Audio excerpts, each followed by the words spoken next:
오늘 주시는 하나님 말씀은 전도서 9장 11절로 12절입니다.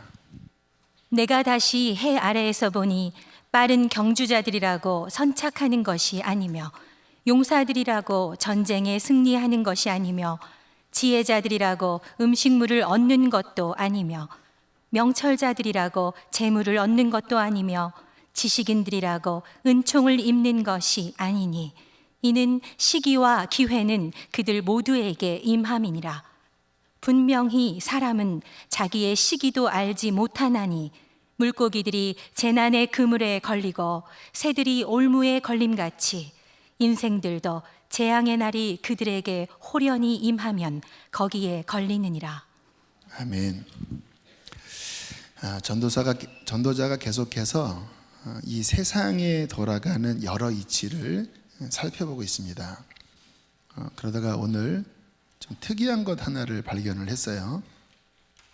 다시 11절을 제가 읽어보면, 내가 다시 해 아래에서 보니 빠른 경주자들이라고 선착하는 것이 아니며, 달리기를 잘하는 선수가 항상 1등하지 않는 경우가 발견된 거예요. 힘센 용사들이라도 전쟁에 승리하는 것이 아니며, 힘센 용사가 항상 이기지 않다라는 거예요. 그래서 골리앗이 어린 소년의 물맷돌에 맞아서 패배를 당했지요. 이런 경우는 스포츠 경기에 보면 종종 일어납니다.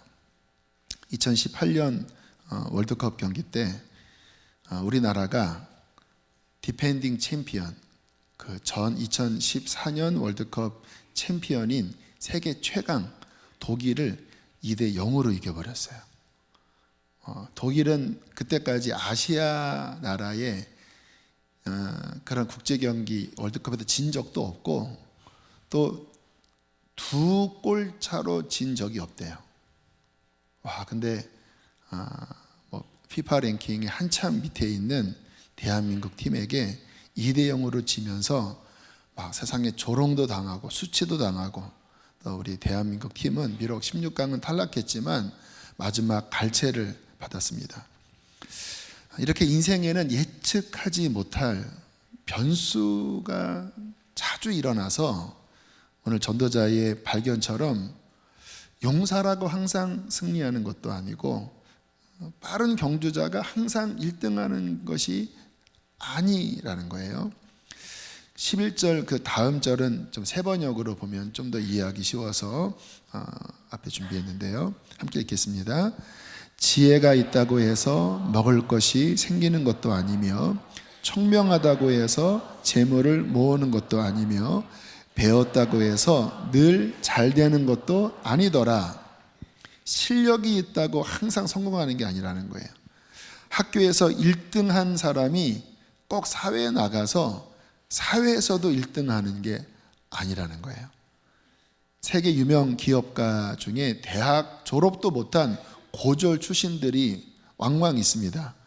지금은 죽었지만 아이폰 만든 스티브 잡스는 리드 대학 중퇴자입니다. 소셜 네트워크 페이스북 CEO 마크 저커버그도 대학 중퇴자입니다. 근데 하버드 대학 중퇴이기는 해요. 비록 하버드 대학 중퇴이지만 같은 동기 그 시대에 하버드 대학 수석으로 졸업한 사람은 우리가 몰라요. 물론 어딘가 있겠지만 그보다 사회적으로 더 영향력이 있고 또 성공한 사람이 된 걸 보면 전도자의 발견이 맞는 말이에요.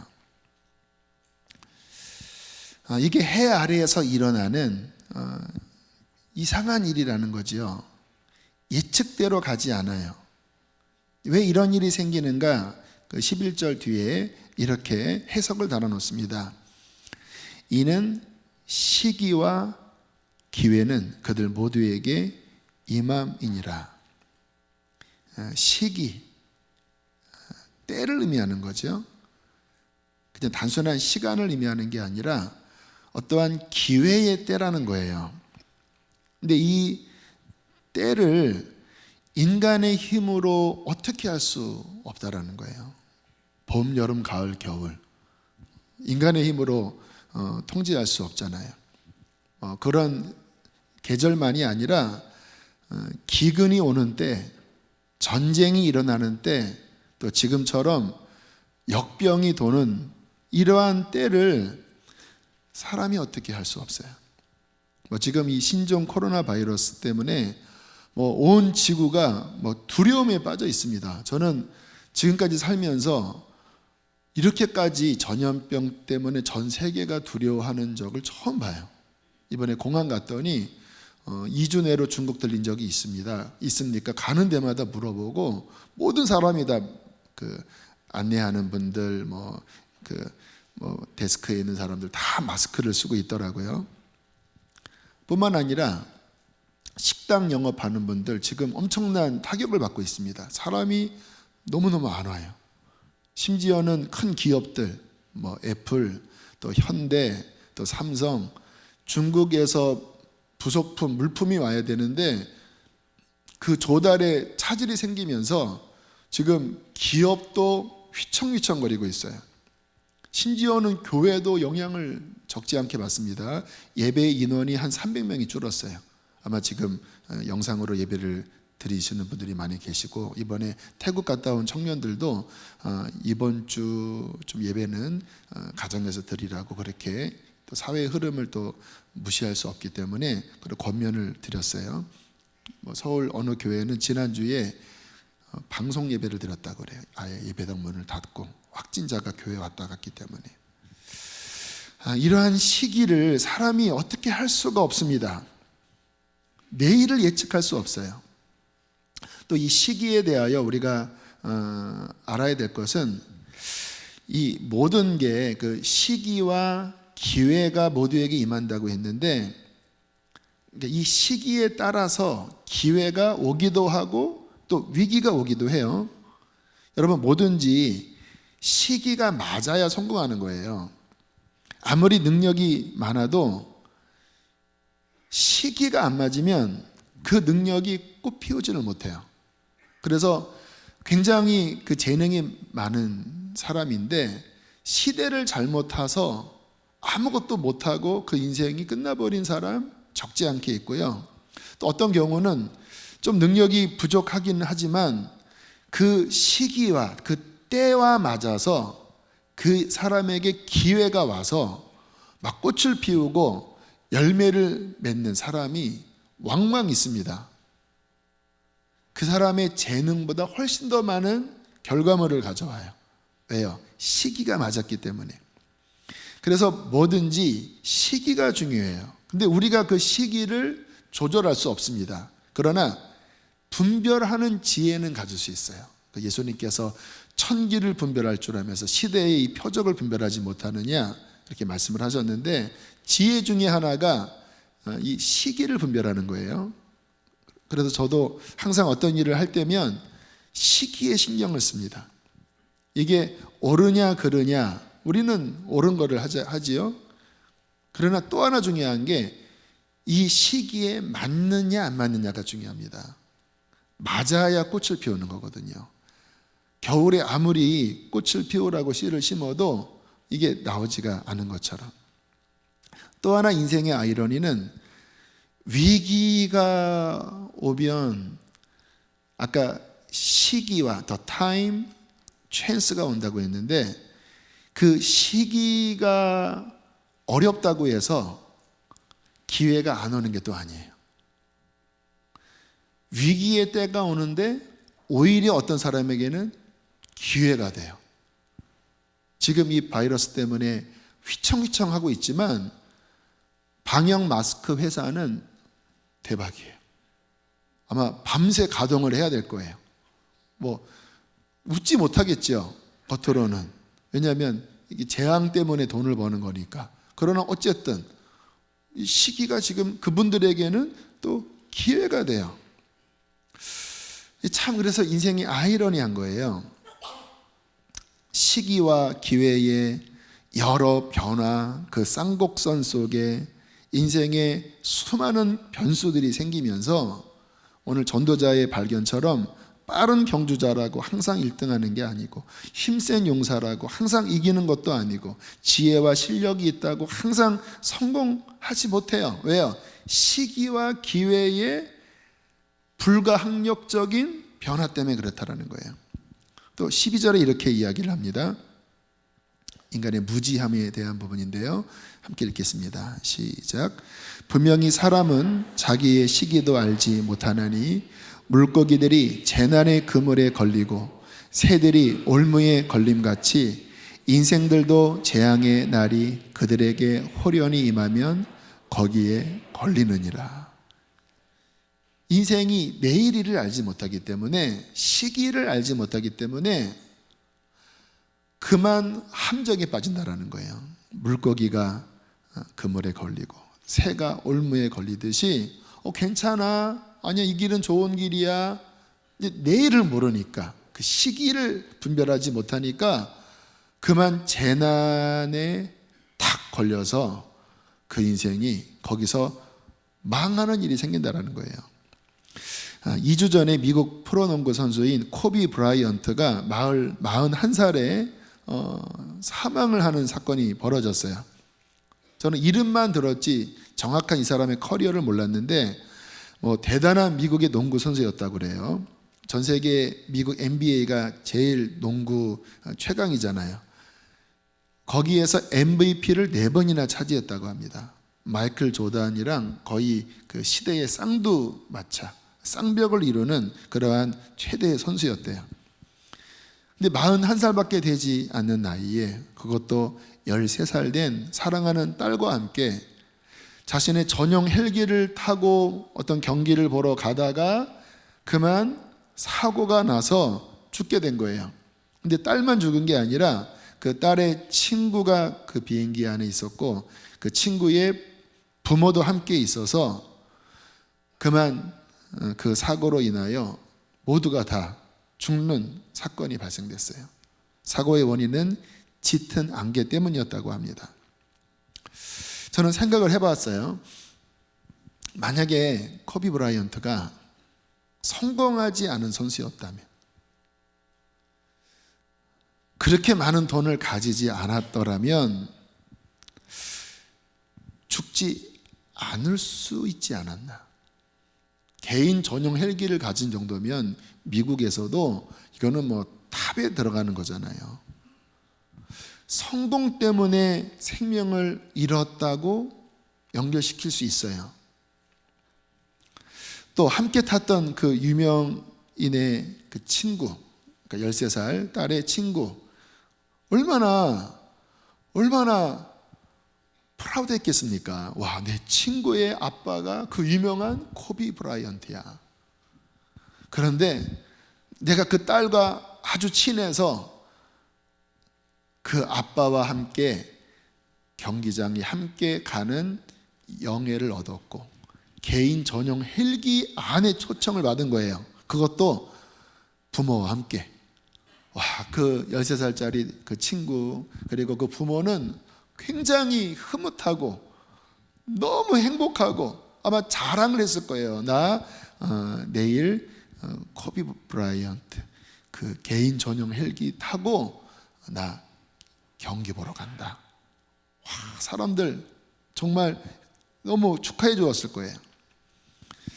그런데 그날 그 산등성이를 넘어갈 때 거기에 죽음의 덫이 놓여 있을 줄 아무도 몰랐습니다. 이게 인생의 참 무지함이고, 그리고 도대체 뭐가 성공인 건지를 가늠하기 어려운 거예요. 왜 그럴까요? 시기와 기회를 알지 못하기 때문에 인생은 성공한 것 같은데 재난의 덫에 걸리고, 또 망한 것 같은데 또 완전히 망하는 게 아니라 또 올라가고, 인생은 거대한 시간의 흐름 속에 사는 정말 미약한 존재예요. 이 시기를 움직일 수도 없고 또 내일을 알지도 못하는 무지하고 무능력한 존재다. 이게 전도자가 본 인생의 또 하나의 단면이었습니다. 그래서 생각해 보면 좀 허무하기도 합니다. 도대체 인생이 뭐지? 우리가 막 추구하는 그 성공과 야망, 도대체 이게 뭐지? 자, 그런데 우리가 전도서를 보시면서 단어 하나에 집중을 하셔야 합니다. 해 아래에서, 해 아래에서. 이게 1장부터 계속 나와요. 내가 해 아래에서 보니 모든 것이 헛되고 헛되고 헛되며 헛되며 모든 것이 헛되도다. 내가 해 아래에서 보니 기쁨이 무엇인가? 성공이 무엇인가? 야망이 무엇인가? 이게 해 아래에서, 다시 말하면 이 세상의 자연적이고 일반적인 이치를 살펴보고 있는 거예요. 자, 그러면 우리는 그리스도인으로서, 제가 전도서와 복음이라고 그 주제를 잡았잖아요. 그러니까 해 아래에서 전도자가 파악을 그렇게 했는데 그게 우리의 결론은 아니에요. 물론 그 영향에서 완전히 벗어나지는 않아요. 우리도 인생이니까. 그러나 우리의 정체성은 해 아래에서만 있는 자가 아니에요. 그럼 우리는 어떤 자입니까? 고린도후서 5장 17절 함께 읽겠습니다. 시작. 그런즉 누구든지 새로운 피조물이라 이전 것은 지나갔으니 보라 새 것이 되었도다. 우리는 누구 안에 있어요? 그리스도 안에. 그럼 어떻게 돼요? 새로운 피조물이라고 그래요. 이 해 아래에서는 첫 번째 피조 세계입니다. 창세기에 나오는 자연 세계. 그런데 예수 그리스도께서 눈에 보이지 않는 새로운 구원의 창조를 이루셨어요. 영적 창조죠. 예수 그리스도의 구원으로 말미암아 거듭나서 우리의 속에 있는 영적 출생이 일어났는데, 그것은 새 피조물, 새 존재라고 이야기를 해요. 어떤 새 존재입니까? 요한복음 1장 12절로 13절에 이렇게 말씀합니다. 시작. 영접하는 자 곧 그 이름을 믿는 자들에게는 하나님의 자녀가 되는 권세를 주셨으니 이는 혈통으로나 육정으로나 사람의 뜻으로 나지 아니하고 오직 하나님께로부터 난 자들이니라. 예수님을 믿는 자는 하나님의 자녀가 된대요. 그냥 세상의 자녀, 자연인의 자녀가 아니라 그 위에 계신 하나님의 자녀가 된대요. 이거는 어떤 출생이냐? 혈통, 육정, 사람의 뜻, 해 아래에서의 출생입니다. 그게 아니라 하나님께로부터 난 자들이니라. 그러니까 해 아래에서 사는 것 같지만 영적으로 보면 하나님 안에 사는 자들. 근데 우리 하나님은 어떤 분입니까? 하나님은 세상의 창조자인데, 여러분, 하나님이 세상을 창조하실 때 시간도 창조하신 거 아세요? 과거, 현재, 미래, 이 또 역사의 계절, 또 그런 여러 때들, 전쟁, 기근, 역병, 이러한 때 있잖아요. 이 때도 하나님의 손 안에 있는 피조예요. 하나님은 시간의 창조자요, 역사의 주관자이십니다. 그래서 요한계시록에 보면 신비롭게 그 하나님 천상에서의 예배의 장면이 계시록 4장 5장에 나오는데, 그 천상에서의 특이한 장면 하나가 나옵니다. 보좌를 둘러서 스랍 천사들이 나오는데 그 모습이 생물처럼 생겨서 성경에는 생물이라고 표현을 했어요. 그런데 독수리, 또 사자, 그리고 소, 그리고 사람의 얼굴을 가진, 또 날개에는 눈들이 가득해서 그 눈이 주님의 보좌를 바라보면서 막 밤낮 찬양을 해요. 근데 그 찬양의 제목이 뭔지 아세요? 이 말씀으로 지은 여러 찬양곡들이 있어요. 요한계시록 4장 8절, 그 천사의 찬양의 내용입니다. 함께 읽겠습니다. 시작. 주 하나님 곧 전능하신 이여 전에도 계셨고 이제도 계시고 장차 오실 이시라. 어제도 계셨고 오늘도 계시며 이제 곧 오실 여호와 주님. 어제도 계셨고 지금도 계시고 장차 올 이시라. 밤낮 이 찬양을 부르는데요. 무슨 찬양인지 아세요? 당신이 시간의 주인이십니다. 영원 전에도 계셨고 역사의 시작도 그분이 주인이시고 지금도 환란이 일어날 때 요한계시록을 쓰거든요. 지금도 주님은 살아계신 주님이시고 앞으로 다가올 모든 미래와 완성될 그 하나님의 나라, 그 영원 미래까지 주님은 주인이십니다. 역사의 주관자, 시간의 주관자, 때를 주관하는 하나님을 찬양하고 있어요. 여러분, 우리가 어떤 자라고 말씀드렸죠? 그 하나님의 자녀이고 그 하나님 안에 있는 자들이라는 거예요. 여러분, 이것이 깨달아지면 우리의 인생은 자유해지게 돼요. 왜냐하면 인생의 두려움은 무엇입니까? 내일 일을 알지 못하는 거잖아요. 그리고 이 때를 우리 힘으로 어떻게 할 수 없으니까 무력함을 느끼고 그것을 준비하려고 막 애를 쓰는 그런 두려움 속에 사는 인생들이거든요. 근데 우리는 하나님 안에 있고 하나님은 그 때를 주관하는 위에 계신 분이다. 그러면 우리도 이 위에 있는 거거든요. 영적으로 보면. 그러면 우리의 마음 안에는 두려움이나 막 염려로 사는 게 아니라 하나님 안에 우리의 인생을 맡길 수가 있는 거예요.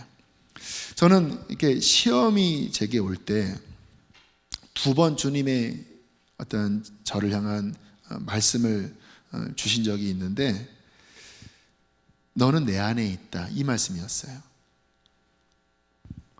얼마 전에도 제 마음에 여러 번뇌와 어떤 고민이 있었는데 뜬금없이 주님이 막 힘들어하는 저에게 너는 지금 내 안에 있어, 이 음성을 제 마음 안에 들려주시더라고요.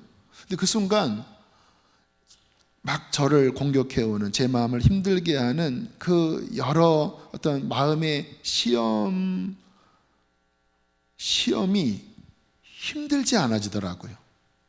아, 지금 내가 혼자 막 이렇게 싸우는 게 아니라, 그래, 하나님이 나를 붙잡고 계시고 내가 하나님 안에 있다면 나는 이것을 이길 수가 있어. 왜냐하면 하나님이 주인이시니까.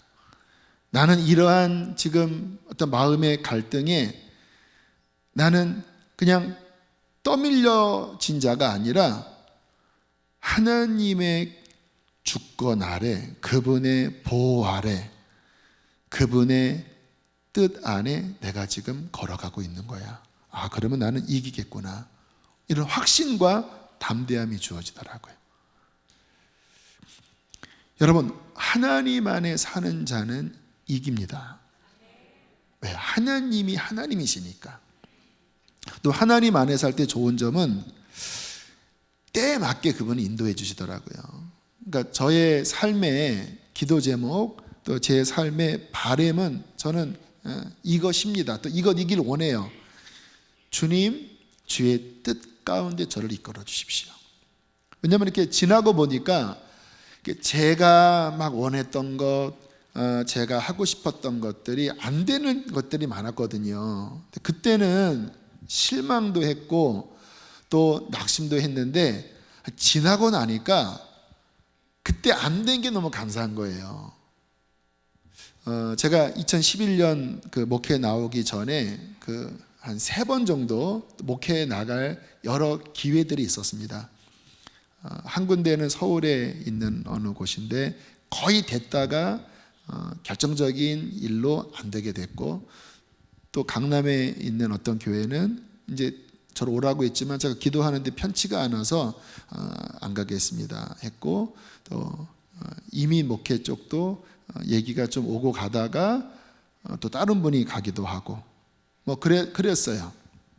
그래서 계속 되려다가 안 되고 되려다가 안 되고 되려다가 안 되고. 좀 실망도 하고 그랬는데 이제 2011년 8월에 아시는 것처럼 수지에 분립개척이라고 하는 형태로 개척을 하게 됐어요. 근데 시간이 지나면서 정말 감사한 거예요. 내가 만약에 일찍 나갔다면 제가 그때는 준비된 줄 알았거든요. 막 못 나갔을 때. 근데 지금 보니까 준비가 안 됐을 때였어요. 그때 나갔으면 힘들었을 거예요. 뭐든지 설익으면 힘든 거잖아요. 물론 뭐 2011년 나올 때도 뭐 준비가 다 된 건 아니지만 그래도 하나님 보시기에 너무 빠르지도 않고 너무 늦지도 않게 적절한 때에 인도하신 것이구나. 이게 시간이 지나면 지날수록 깨달아지더라고요. 좀 나이가 먹으면 좀 더 객관적으로 한 걸음 멀리 떨어져서 우리의 과거를 해석할 수 있잖아요. 아니었던 거예요. 그때 제가 봐도 하나님 보시기에 아니었죠. 빠르지도 않고 늦지도 않은 그때 문을 열어주신 게 가장 적절한 타이밍이었어요. 제가 계획한 겁니까? 아니요.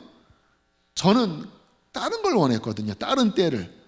그런데 주님을 따라갔더니 가장 합당한 때에 인도하셨고, 또 하나 감사한 거는 여러 지역 뭐 해외부터 해서 또 여러 지역에 대한 그런 제한이 있었는데, 글쎄요, 뭐 이것도 주관적인 해석일 수도 있지만 제가 수지 스타일이더라고요. 여러 생각이 포함되어 있는 말입니다. 그러니까 저의 어떤 기질, 저의 어떠한 성향과 그래도 다소 맞는 것 같아요. 그래서 이게 하나님이 나를 아시는 거구나.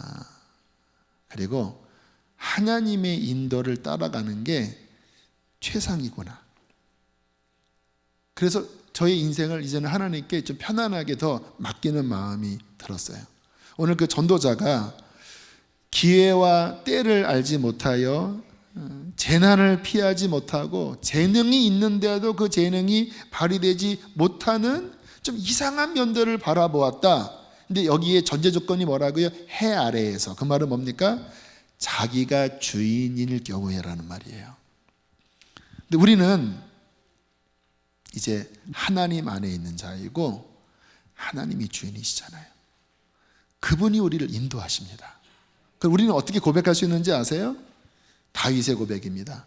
여호와는 나의 목자시니 내가 부족함이 없으리로다. 부족함이 없다고 고백할 수 있어요. 여러분, 다윗이 부족한 게 없진 않았어요. 고생도 많이 했잖아요. 그런데 여호와께서 나를 이끌어 가시기 때문에 나는 부족함이 없는 자라는 거예요. 그가 나를 푸른 풀밭에 누이시며 쉴 만한 물가로 인도하시는도다. 자기 이름을 위하여 나를 의의 길로 인도하신다고 말씀. 의의 길. 성공의 길보다 더 중요한 것은 의의 길입니다. 바른 길이에요. 그분께서 나를 바른 길로 이끌어 가신다는 거예요. 내가 사망의 음침한 골짜기를 다닐지라도, 어둠의 때가 와요. 재앙의 날이에요. 우리가 어떻게 할 수 없지요. 아마 다윗의 인생에 하나님이 없었다면 다윗은 젊은 날에 죽었을 겁니다. 왜요? 절대 권력자가 다윗을 죽이려고 했기 때문에.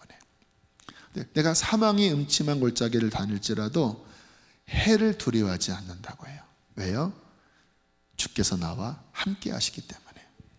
그분은 어떤 분이십니까? 때의 주관자예요. 사울이 아무리 죽이려고 해도 그분 안에 있으면 그분의 생명 보자기가 다윗의 인생을 보호하면 천하의 왕이라도 다윗을 죽일 수 없어요. 주의 지팡이와 막대기가 나를 안위하시나이다. 주께서 내 원수의 목전에서 내게 상을 차려주시고, 무슨 말입니까? 승리하게 하신다라는 거예요. 내 머리에 기름을 바르셨으니, 기름을 부으셨으니 내 잔이 넘치나이다. 아마 다윗은 그 어려울 때 목숨만 살면 이런 바람이 있었겠죠. 근데 목숨만 산 게 아니라 왕이 되었어요. 왕이 된 게로 끝나는 게 아니라 왕이 되었습니다. 그 지역 일대를 다 점령했어요. 그것만 된 게 아니라 그 후손에서 인류의 구원자 메시아가 나와요. 내 잔이 컬컬컬컬 넘쳐요. 왜요? 그분이 나를 인도하시니까. 그 가정의 막둥이였던 그 다윗이 자기 힘으로 올라가 봤자 뭐가 됐겠습니까? 뭐 장수 정도 됐겠나요? 하나님의 인도 아래 살아가니까 내 잔이 넘치나이다. 그러므로 나의 평생에 여호와의 선하심과 인자하심이 정녕 나를 따르리니. 하나님의 그 선한 뜻과 하나님의 그 크신 사랑이 나와 함께하면서 나를 이끌 것이니 내가 여호와의 집에 영원히 거하리로다. 나의 결론은 아버지의 나라, 해피엔딩. 주님, 나는 승리할 겁니다. 왜 그래요? 하나님 안에 있기 때문에. 여러분, 하나님이 나의 주인이시고 하나님이 나를 인도하시고 그분은 역사의 주관자이시고 때의 주관자이시다라는 것을 믿는 것은 우리를 자유하게 합니다. 요즘 두려움 많으신가요? 물론 잘 대비하는 게 지혜지요. 그러나 두려워하지 마십시오. 저는 주님을 그렇게 믿으면서 정말 걱정, 염려가 굉장히 많이 줄었어요. 개척 초기만 해도요, 저는 막 설교에 짓눌렸고 막 여러 가지 상황에 허덕허덕하며 살았습니다. 근데 점점 주님이 믿음을 주시더라고요. 그래, 하나님이 주인이셔. 내가 하는 게 아니라 주님이 하시는 거야. 그러므로 주님이 나에게 감당할 힘도 주시고 양식도 주실 거야. 그래서 막 억지로 막 이렇게 하는 게 아니라 믿음 안에서 감사함으로 주님을 바라보니까 이게 재밌는 거예요. 이번 캐나다 가서도 목요일 밤에 도착해서 13시간 비행기 타고 목요일 밤에 도착해서 이 시차도 막 안 맞는데 다음날 밤부터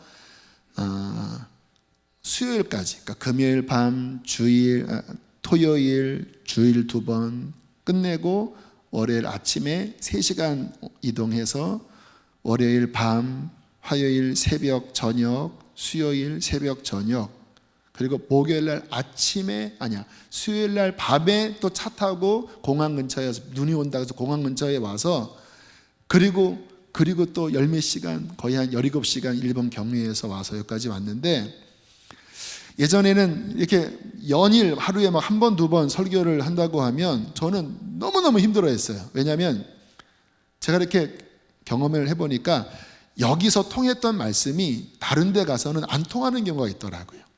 왜냐하면 여기의 수준에, 여기에 이 시기에 맞는 말씀이었지, 진리의 말씀이지만 그 환경과 그 시기에서는 같은 말씀이라도 적용점이 달라지거든요. 그러니까 똑같은 말씀을 저는 못 전해요. 그 설교문 그대로. 왜? 안 맞으면 제가 막 영이 힘들기 때문에. 그러니까 가면 저는 막 초죽음입니다. 도대체 이분들은 어떤 분일까? 구원에 대해서는 제대로 생각을 하고 있을까? 도대체 어디에다가 맞춰야 되나? 근데 뭐 이렇게 대화할 길이 없으니까 막 너무너무 힘들고 막 매달리고 막 이러한 막 괴로움 속에 빠지면서 나는 부흥의 스타일은 아닌가 보다. 막 이런 막 생각도 많이 했어요. 그런데요, 이번에는 정말 맡겼습니다. 하나님 맡깁니다. 그리고 기도하면 주로 저녁 집회는 이렇게 방향만 잡아주세요. 오늘은 구원론이다, 오늘은 성령이다. 그러면 이렇게 쭉 방향 잡고 그 다음에 그냥 서서 진짜 그냥 믿음으로 서서 보면서 말씀을 전하기 시작해요. 신기하게 적절한 페이스로 하나님이 그 다음을 이어가세요. 그래서 저희 교회 그 권사님 한 분이 이제 따님이 거기 유학 중이라 가 계시고 그 남편이 휴가를 맞춰서 그 집회 때 오셨거든요. 식사 자리에서 그러시더라고요. 목사님, 여기서 할 때랑 너무 다르다고. 여기서 할 때는 조금 약간 은혜가 덜 됐는데 여기서는 잘 된다고. 그래서 지금 칭찬하는 거예요? 아니면 디스하는 거예요? 뭐 그랬는데, 그러니까 믿음으로 서는데 하나님이 말씀을 주시는 거예요. 1시간, 1시간 반. 그리고 또 새벽에는 막 1시, 2시에 시차 때문에 미리 깨워주시니까 또 그때는 또 한 4, 50분 말씀을 이번에는 또 잘 준비하고, 그렇게 9번의 설교를 마쳤는데 이게 제 안에 기쁨이 있는 거예요. 또 무거운 막 억지가 아니라 적절하게 하나님 말씀을 주시고, 또 감사한 거는 그 킹스턴에 있는 그 교회는 작년에도 가고 올해도 갔는데 교회 안에 많은 변화가 일어났어요. 그냥 전통적인 그냥 이민교회였거든요. 이렇게 뜨겁지 않고 그냥 교회 다니면 다 구원받는 거지 뭐, 그런 어떠한 안일한 그런 어떠한 구원론을 가지고 그냥 이렇게 밋밋하게 사는 그런 교회였는데, 이제 저희 교회 권사님이 가셔서 이러면 안 된다, 우리 깨어서 기도해야 되고, 그리고 진짜 구원받는 길은 진짜 우리가 순종하는 길이다. 그러니까 막 사람들이 불편해했다라는 거예요. 근데 작년에 가서 집회를 하면서 사람들이 그래서 이 권사님이 그런 얘기 한 거구나. 그러니까 작년 집회 때 이게 뭔가 이렇게 구조가 바뀌었어요. 실은 그래도 쉬운 건 아니잖아요, 한 교회가 변화되는 게. 근데 1년 동안 감사하게 변화가 일어났어요 또. 그래서 가서 이제 물어보니까 뭐가 바뀌었습니까? 물어보니까 예전에는 그냥 교회만 다니면 되는 걸로 알았는데 성경 읽고 순종하고 기도하고 뭐 이게 너무 힘들었다라는 거예요. 그런데 말씀을 듣고 그런가 보다 하는 순간 너무 힘들지만 이제 영적인 변화가 일어나는 거예요. 막 성령이 임하시고 막 뜨거움이 임하고 막 각성이 되면서 거기도 수요일마다 막 2시간씩 중보 기도회도 하고 막 교회를 위한 기도하면서 그 중심 어떤 여성 모임들 안에 부흥이 일어났더라고요. 근데 이번에 가서 집회를 하면서 그게 더 확장이 됐어요, 영적으로. 교회가 더 그런 방향으로 어떤 말씀의 진리도 정립이 되고, 그리고 교회가 막 거기 지역에 인구 1000명, 그러니까 한인들 1000명밖에 안 되거든요. 그런데 거의 막 80명, 90명. 그런데 1년 사이에 세 가족이 한 1, 20명이 왔대요. 적지 않은 거거든요. 하나님이 일하시는구나. 또 하나 감사했던 거는 우연히 저희 누님의 친한 친구가 30년 전에 캐나다에 갔는데 그 전단지를 그 목사님이 뭐 가게나 식당 이런 데 붙여놨는데 그 누님이 내가 아는 이름인 것 같은데 사진 보니까 저 같더래요. 그래서 이제 카톡을 통해서 누나가 너를 보고 싶다 이제 이렇게 카톡이 연결이 왔어요. 그래서 가서 이제 저는 34년 만에 보는 것 같아요. 근데 만나서 대화를 나누는데 완전히 탈진 상태에 있더라고요. 인생의 어떤 고민들, 본인이 풀지 못하는 어떤 난제들, 저한테 한번 목사로서 얘기를 해보라고. 도대체 이런 거는 내가 어떻게 받아들여야 되겠니? 어떻게 해야 되겠니? 근데 성령님이 말씀을 주시는 거예요. 그러니까 얘기하다가 막 누님이 울고 또 막 감격하고. 근데 이제 이분은 천주교 신자인데, 근데 얘기를 해보니까 3년 전부터 성당도 더 이상 안 나갔대요. 왜냐하면 너무 깊은 상처를 받고 사람에게 다 문을 닫아버리고 하나님께도 마음에 원망이 생겨서 하나님께도 문을 닫고 일 속에 파묻혀서 3년간 죽어라 일을 한 거예요. 근데 또 일은 되게 잘 돼서 막 일적으로는 성공을 했지만 이 속은 만신창이가 되고, 그렇게 막 일을 하면서 몸도 3년 만에 완전히 퍼지게 된 거예요. 번아웃이 된 거예요. 그래서 올 1월 달에 일을 하다가 막 어지럽고 쓰러질 것 같고 얼굴이 막 돌아가는데 빨리 병원 가보라고 하니까 이게 지금 뭐 뇌 쪽으로나 이 몸 쪽으로 위태위태한 상황이 돼서 6개월간 휴직을 낸 상태에서 힘이 하나도 없어서 누워 있다가 그날 간신히 마켓을 갔는데 사진을 보고 내가 아는 아이인데 목사님이 돼서 여기 온대네. 그리고 저를 만난 거예요. 저한테 그러더라고요. 네가 한 달 전에만 왔어도 나를 못 만났을 거라고. 왜냐하면 시간이 도저히 안 맞았기 때문에. 그러면서 이야기를 나누다가 부흥회를 한번 오겠다라는 거예요. 근데 이게 이제 부흥회가 또 그 교회가 우리 교회랑 비슷한 분위기거든요. 십자가 교회가 이렇게 뜨거운 교회라 막 방언하고 막 뜨겁게 기도하는 교회인데, 우선 천주교는 굉장히 이렇게 엄숙한 분위기잖아요. 그래서 안 맞으면 어떡하지? 그래도 일단 한번 와보라고. 근데 더군다나 마지막 날 왔습니다. 부흥의 마지막 날이 제일 이제 막 벅차지껄한 그런 분위기인데, 마지막 날 저녁 집회 때 아는 동생이랑 같이 왔더라고요. 끝나고 이제 인사를 하는데 나오는데 갑자기 저한테 기도를 해달래요. 그래서 안수 기도를 해드렸더니 눈물을 흘리시더라고요. 그리고 뭔가 하나님이 터치하시는구나. 그리고 갔습니다. 근데 그 다음에 우리 누님에게 카톡을 보내고 누님이 저한테 카톡을 보내줘서 알았는데, 그 교회에 등록을 하기로 했다라는 거예요. 쉬운 게 아니거든요. 천주교 신자가 냉담자가 됐다가 아무리 친구 동생이지만 이렇게 바꾸는 거 쉽지 않거든요. 아주 깊이 카톨릭에서도 막 성경 공부장, 그 학교장까지 뭐 했다고 하는 걸 보면 굉장히 깊이 들어갔던 분인데 교회를 나오겠다라는 거예요. 제가 이 일련의 상황들을 보면서 하나님께서 이 만남을 인도하시고 계시는구나. 어쩌면 내가 이곳에 온 이유가 이 한 명의 영혼을 만나기 위해서 온 것일 수도 있겠다. 그래서 간 날부터 올 때까지 뭐 정말 엄청난 일정이었지만 제 영혼 안에 감사가 있고 기쁨이 있어요. 왠지 아십니까? 하나님 안에 살고 있기 때문에. 너무너무 좋은 거예요. 내일을 알지 못하지만 기대가 됩니다. 왜냐하면 주님이 내일에 가 계세요. 그분은 역사의 주관자이십니다. 여러분, 이 세상의 흐름을 보세요. 시즌이 뭔가 크게 바뀌고 있다는 것 느끼세요? 예수님께서 너희가 천기를 분별할 줄 알면서 시대의 표적을 분별하지 못하느냐? 호주의 산불이 지금 1년 가까이 타고 한반도 면적보다 큰 밀림이 탔습니다.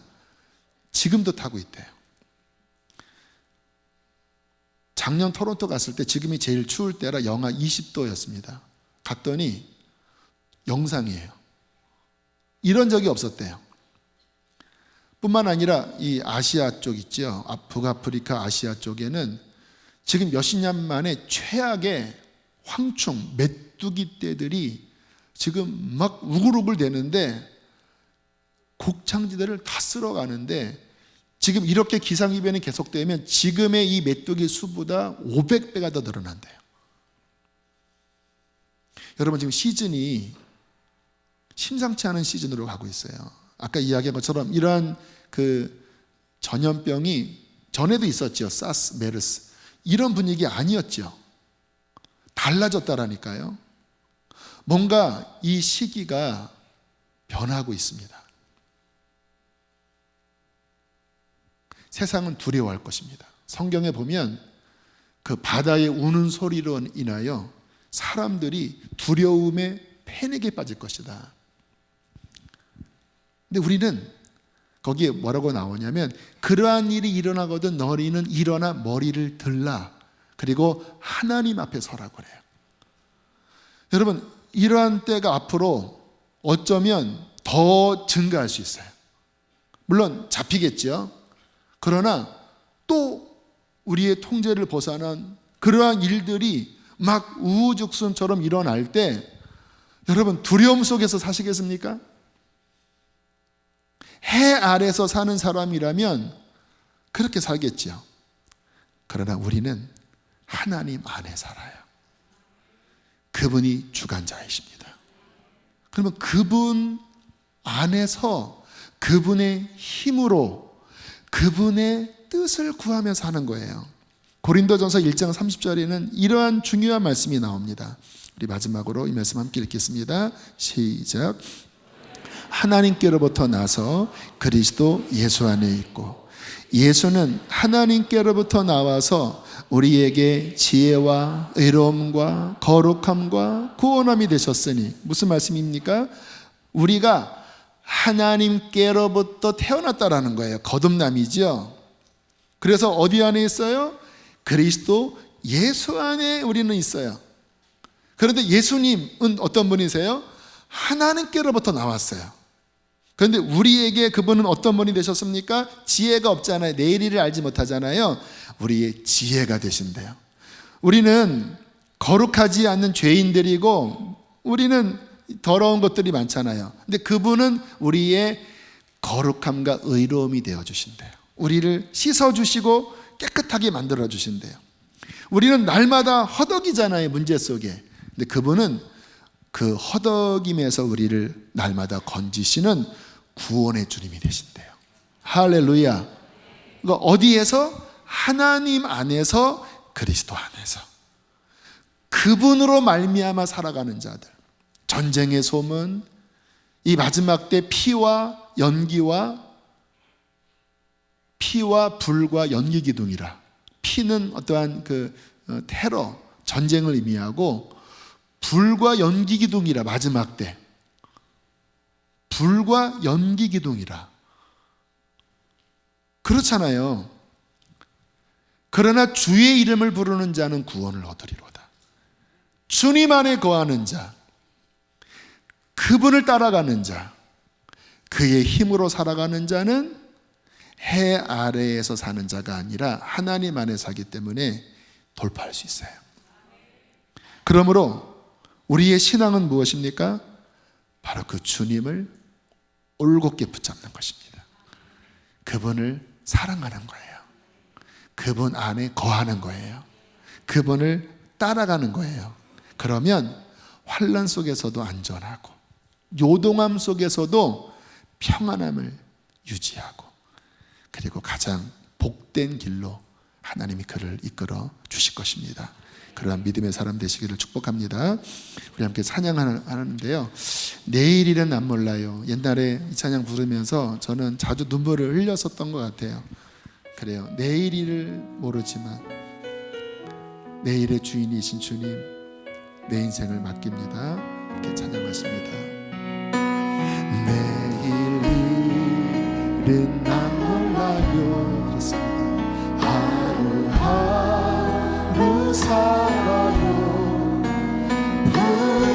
불행이나 요행함도 내 뜻대로 못해요. 험한 길 가고 가도 끝은 없고 보내요. 주님 예수 발레미사 내 손 잡아주소서. 내일은 난 몰라요. 장래일 더 몰라요. 아버지여 날 붙드사 평탄한 길 주옵소서. 좁은 길 진리의 길 주님 하신 힘이 들고 어려워도 찬송하며 갑니다. 찬송하며 성령이여 그 음성을 성령이여 항상 들려주소서. 항상 들려주소서. 내 마음은 정했어요. 내 마음은 정했어요. 변치 않게. 내일일은 난 몰라요. 내일은 난 몰라요.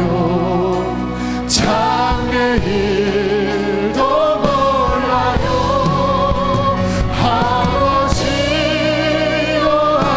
아버지여 주신 성령이로 만왕의 왕 예수께서 만왕의 왕 예수께서 이 세상에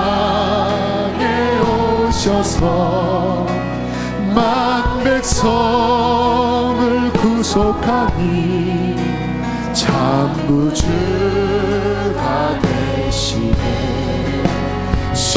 순교자의 본을 받아 나의 믿음 지키고 순교자의 신앙 따라 이 복음을 전하세 들과 같은 성령이여 내 맘에 항상 계셔 천국 가는 그날까지 주여 주 불과 같은 성령이여 불과 같은 성령이여 내 맘에 항상 계셔 천국 가는 그날까지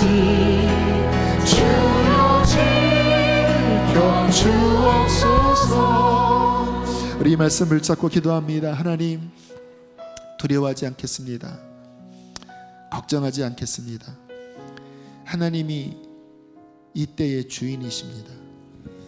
오직 주님을 따라가게 하여 주시고 더 주님 안에 힘써 거하게 하여 주시고 오직 성령의 충만함을 받아 이 역사의 어두운 때를 주님과 함께 돌파해내게 해주십시오. 빛이 되고 소금이 되어지게 하여 주십시오. 불과 같은 성령이여 함께하여 승리케 하여 주시옵소서. 우리 주여 한번 부르시고 기도하시겠습니다. 주여 할렐루야. 주님 감사합니다. 하나님 감사합니다.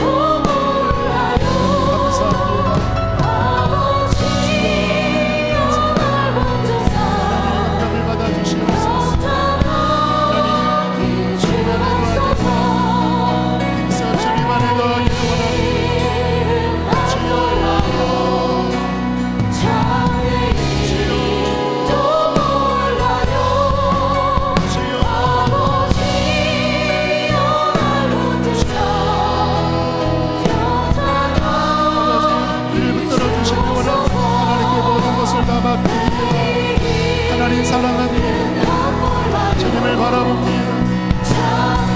두려워 말라 내가 너와 함께함이라. 놀라지 말라 나는 너의 하나님이 됩니다. 내가 너를 굳세게 하리라. 나의 이로 오른손으로 너를 붙들리라. 내가 불 가운데 지날지라도 불이 너를 사르지 못하며 내가 물 가운데 지날지라도 물이 너를 침몰치 못함이라. 두려워 말라 내가 너와 함께함이라. 놀라지 말라 나는 너의 하나님이 됨이라. 내가 너를 굳세게 하리라. 내가 너를 도와주리라. 참으로 나의 의로운 오른손으로 너를 붙들리라. 하나님, 우리가 주님 안에 있음을 믿게 하여 주십시오.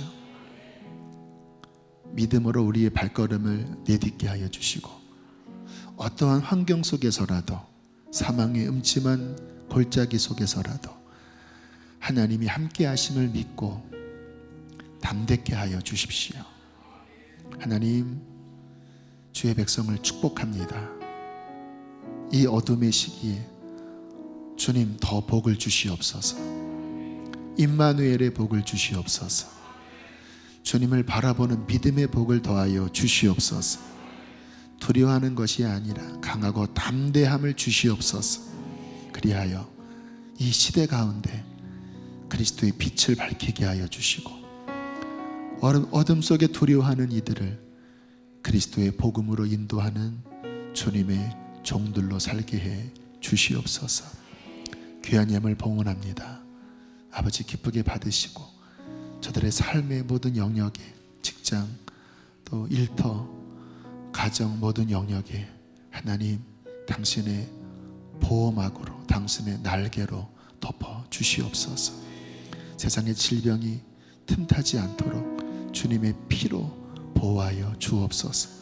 유월절일 어린 양의 그 피로 재앙에서 보호하여 주시옵소서. 가정을 지켜 주시옵소서. 자녀들을 지켜 주시옵소서. 교회를 지켜 주시옵소서. 이번 금요일 철야 집회를 덮어 주시옵소서. 이제는 우리를 죄에서 건지신 예수 그리스도의 은혜와 하늘아버지의 그 크신 사랑과 성령의 교통하심이 주님 안에 거하여 주님만을 따라가는 주님의 어린 양들에게 저들의 가정에 영원토록 함께 하시기를 축원하옵나이다.